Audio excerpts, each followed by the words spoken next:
तो hello guys, welcome back to channel. तो आज की वीडियो में बात करने वाला हूँ बजिस के स्नीजिंग के ऊपर। जैसे आप देख सकते हैं, मैं बजिस कंटिन्यूसली स्नीज कर रहा है या छींक रहा है।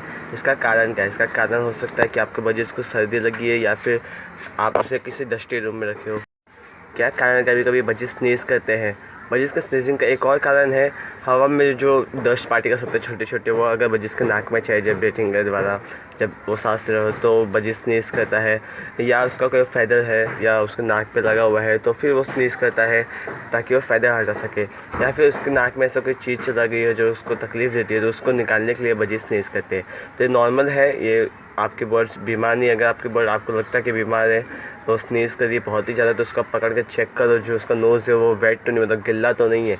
अगर गिल्ला है तो और वो फूल के बैठा है एक जगह कोने में, इसका मतलब यह है कि इसको सर्दी लगी है। और आपको जो वेट है एनिमल डॉक्टर है उसके पास जल्दी से जल्दी लेके जाओ उसके ट्रीटमेंट के लिए। आज की वीडियो यहीं पे एंड करता हूं। मैं चैनल को सब्सक्राइब जरूर करना अगर आपको वीडियो अच्छी लगी तो।